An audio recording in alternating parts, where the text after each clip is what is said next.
Hey everyone, welcome back. We're going to go ahead and continue in the book, The Chronicles of Narnia, The Lion, the Witch, and the Wardrobe. And we're starting back up at chapter 11. Aslan is nearer. Edmund, meanwhile, had been having a most disappointing time. When the dwarf had gone to get the sledge ready, he expected that the witch would start being nice to him, as she had been at their last meeting. But she said nothing at all. And when at last Edmund plucked up his courage to say, "Please, your majesty, could I have some Turkish delight?"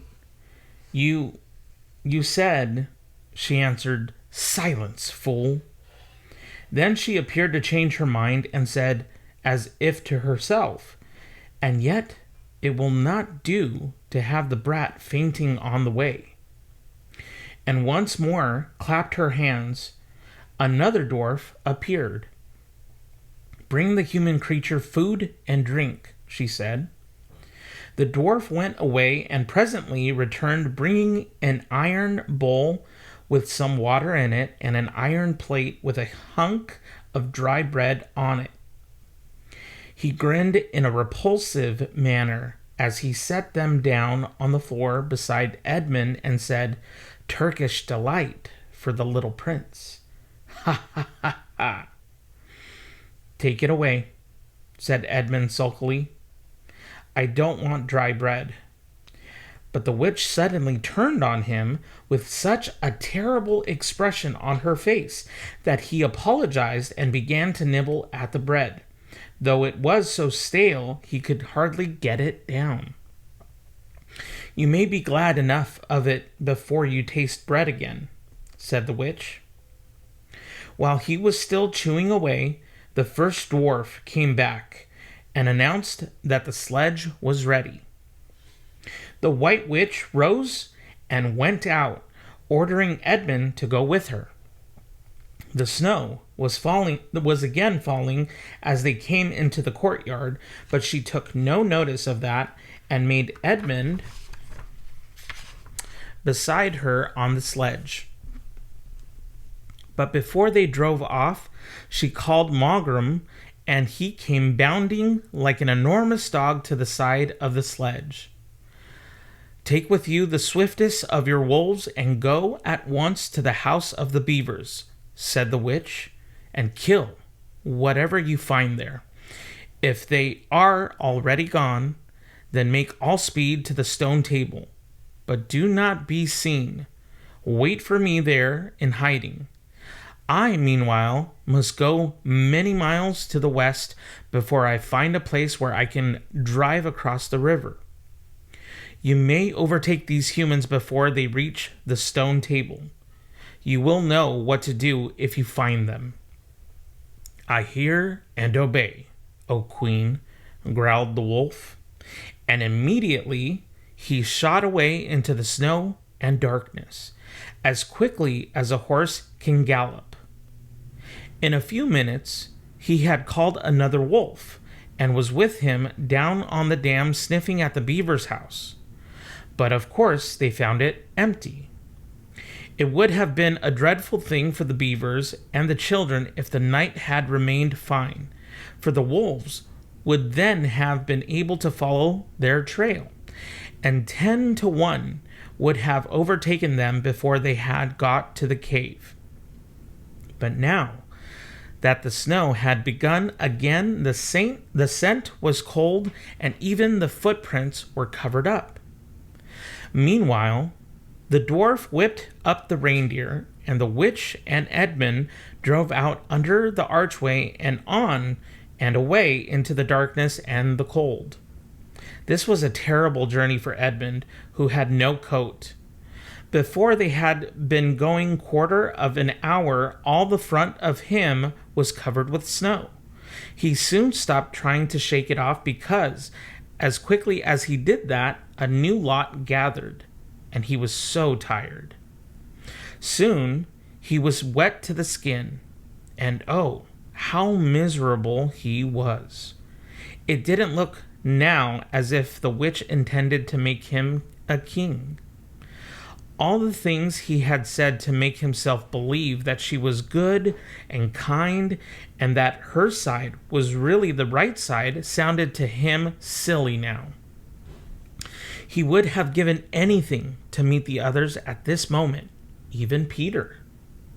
The only way to comfort himself now was to try to believe that the whole thing was a dream and that he might wake up at any moment. And as they went on, hour after hour, it did come to seem like a dream. This lasted longer than I could describe, even if I wrote pages and pages about it. But I will skip on to the time when the snow had stopped and the morning had come, and they were racing along in the daylight. And still they went on and on, with no sound but the everlasting swish of the snow and the creaking of the reindeer's harness. And then, at last, the witch said, "What have we here? Stop." And they did.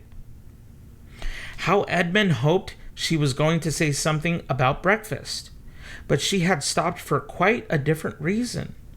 A little way off, at the foot of a tree, sat a merry party. A squirrel and his wife with their children and 2 satyrs, and a dwarf and an old dog fox, all on stools round a table.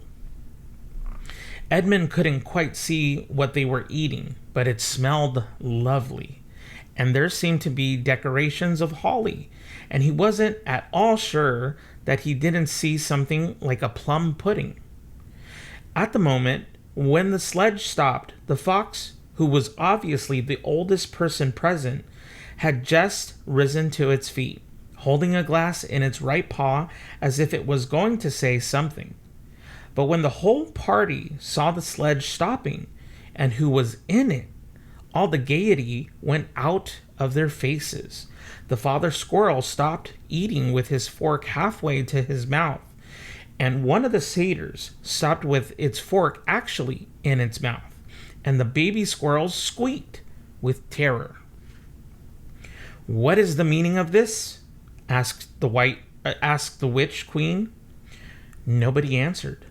"Speak, vermin," she said again. "Or do you want my dwarf to find you a tongue with his whip? What is the meaning of all this gluttony, this waste, this self-indulgence? Where did you get all these things?" "Please, your majesty," said the fox, "we were given them, and if I might make so bold as to drink your majesty's very good health." "Who gave them to you?" said the witch. "Father Christmas," stammered the fox. "What?" roared the witch, springing from the sledge and taking a few strides nearer to the terrified animals. "He has not been here. He cannot have been here. How dare you? But no. Say you have been lying, and you shall even now be forgiven." At that moment, one of the young squirrels lost its head completely. He has, it squeaked, beating its little spoon on the table. Edmund saw the witch bite her lips so that a drop of blood appeared on her white cheek. Then she raised her wand. "Oh, don't, please don't," shouted Edmund. But even while he was shouting, she had waved her hand, and instantly, where the merry party had been, there were only statues of creatures, one with its stone fork fixed forever halfway to its stone mouth, seated around a stone table on which there were stone plates and a stone plum pudding. "As for you," said the witch, giving Edmund a stunning blow on the face as she remounted the sledge, "let that teach you to ask favor for spies and traitors. Drive on." And Edmund for the first time in this story, felt sorry for someone besides himself. It seemed so pitiful to think of all of those little stone figures sitting there all the silent days and all the dark nights, year after year, till the moss grew on them and at last even their faces crumbled away. Now they were steadily racing on again, and soon Edmund noticed that the snow which splashed against them as they rushed through it was much wetter than it had been all last night. At the same time, he noticed that he was feeling much less cold. It was also becoming foggy. In fact, every minute it grew foggier and warmer, and the sledge was not running nearly as well as it had been running up till now. At first he thought this was because the reindeer were tired, but soon he saw that that couldn't be the real reason. The sledge jerked and skidded and kept on jolting as if it had struck against stones. And however the dwarf whipped the poor reindeer, the sledge went slower and slower. There also seemed to be a curious noise all around them, but the noise of their driving and jolting and the dwarfs shouting at the reindeer prevented Edmund from hearing what it was, until suddenly the sledge stuck so fast that it wouldn't go on at all. When that happened, there was a moment's silence, and in that silence Edmund could at last listen to the other noise properly. A strange, sweet, rustling, chattering noise, and yet not so strange, for he'd heard it before, if only he could remember where. Then, all at once, he did remember. It was the noise of running water.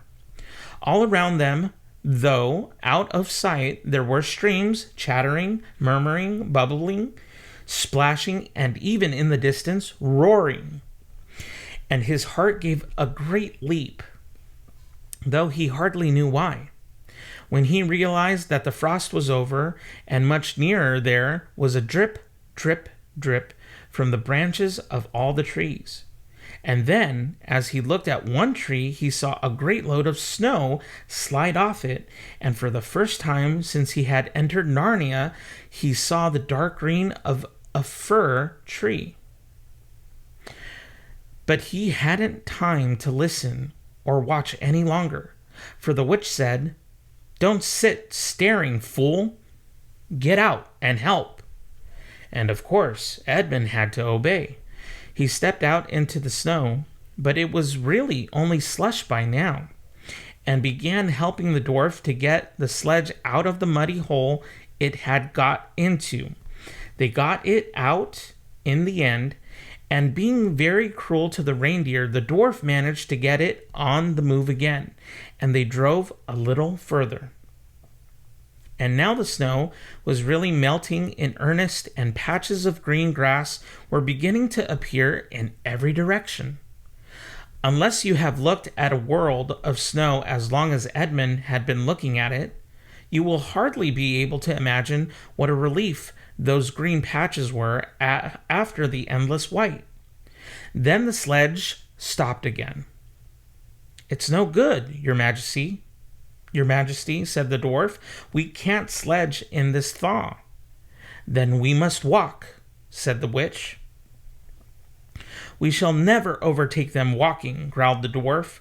"Not with the start they've got." "Are you my counselor or my slave?" said the witch. "Do as you're told. Tie the hands of the human creature behind it, and keep hold of the end of the rope, and take your whip, and cut the harness of the reindeer. They'll find their own way home." The dwarf obeyed, and in a few minutes Edmund found himself being forced to walk as fast as he could with his hands tied behind him.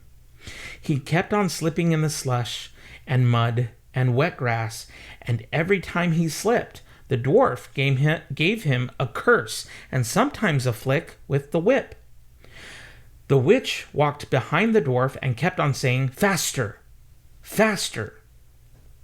Every moment the patches of green grew bigger and the patches of snow grew smaller. Every moment more and more of the trees shook off their robes of snow.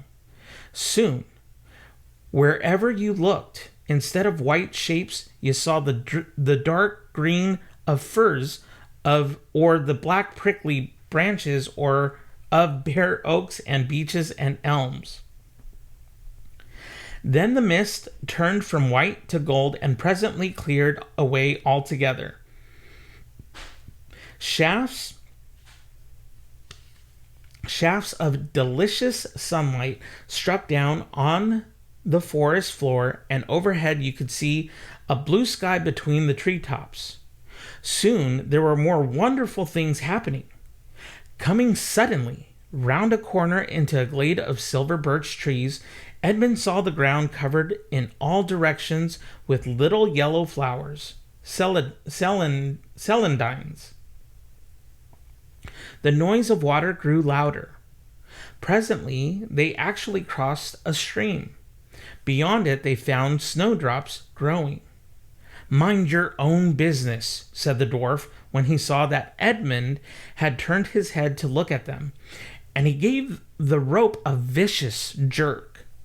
But of course, this didn't prevent Edmund from seeing. Only 5 minutes later, he noticed a dozen crocuses growing round the foot of an old tree, gold and purple and white. Then came a sound even more delicious than the sound of the water. Close beside the path they were following, a bird suddenly chirped from the branch of a tree. It was answered by the chuckle of another bird a little further off. And then, as if that had been a signal, there was chattering and chirruping in every direction. And then a moment of full song, and within 5 minutes, the whole wood was ringing with birds' music.